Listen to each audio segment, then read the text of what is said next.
ഒന്നേ ഒന്ന് ഒരൊറ്റ സീറ്റിൽ ബി.ജെ.പി. ഒതുങ്ങുമെന്ന് പരസ്യമായി വെല്ലുവിളിച്ചിരിക്കുകയാണ് അഖിലേഷ് യാദവ്. നമുക്കറിയാം, സമാജ്വാദ് പാർട്ടി അധ്യക്ഷനാണ് അഖിലേഷ് യാദവ്. മോദിക്കെതിരെ അണിനിരക്കുന്ന പ്രതിപക്ഷത്തിൽ കെജ്രിവാൾ, രാഹുൽ ഗാന്ധി ഇവർക്കൊപ്പത്തിനൊപ്പം നിൽക്കുന്ന ഒരേ ചരടിൽ കോർത്ത ശക്തനായ നേതാവ്. ലാൽഗഞ്ച് SP സ്ഥാനാർത്ഥി ധരൂക പ്രസാദ് സരോജിന്റെ പ്രചാരണ റാലിയിൽ സംസാരിക്കുന്നതിനിടയിലായിരുന്നു 80 ലോക്സഭാ സീറ്റുകളുള്ള ഉത്തർപ്രദേശിൽ ബി.ജെ.പി. ഒരൊറ്റ സീറ്റിൽ ഒതുങ്ങുമെന്നും അത് മോദിയുടെ തട്ടകമായ വാരണാസി മാത്രമായിരിക്കുമെന്നും പറഞ്ഞത്. ബി.ജെ.പി. എന്തൊക്കെ തന്ത്രം മെനഞ്ഞിട്ടും കാര്യമില്ല, NDA സർക്കാരിനെ തുടച്ചു നീക്കാനാണ് UP-യിലെ വോട്ടർമാർ തീരുമാനിച്ചിരിക്കുന്നതെന്നും അഖിലേഷ് പറഞ്ഞു. ഉത്തർപ്രദേശിലും ബി.ജെ.പി. വിരുദ്ധ തരംഗം ഉണ്ടാകുന്നു എന്നതിന്റെ ഏറ്റവും വലിയ തെളിവായിരുന്നു പല ഒഴിഞ്ഞ കസേരകളും നേതാക്കൾക്ക് നേരെയുള്ള കല്ലേറുകളും.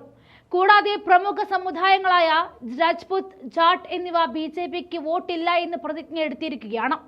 നിലവിലെ റിപ്പോർട്ടുകൾ പ്രകാരം UP-യിലെ ഒരു മണ്ഡലത്തിൽ മാത്രമാണ് ബി.ജെ.പി. മത്സരിക്കുന്നതെന്നാണ് മനസ്സിലാകുന്നതെന്നും അഖിലേഷ് ചൂണ്ടിക്കാട്ടി.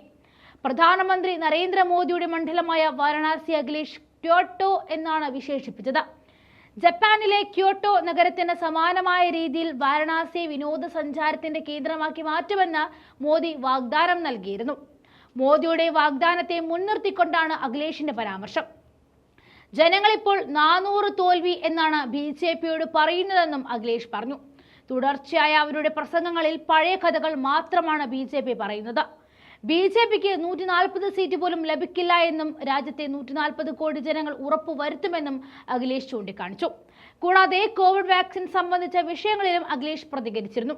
വാക്സിൻ ജനങ്ങളുടെ ജീവന് ഭീഷണിയാണെന്ന് അഖിലേഷ് യാദവ് പറഞ്ഞു. കൂടാതെ വാക്സിൻ നിർമ്മിച്ച കമ്പനികളിൽ നിന്നും മോദി കോടിക്കണക്കിന് രൂപ കൈപ്പറ്റിയിട്ടുണ്ടെന്നും അഖിലേഷ് പറയുകയുണ്ടായി.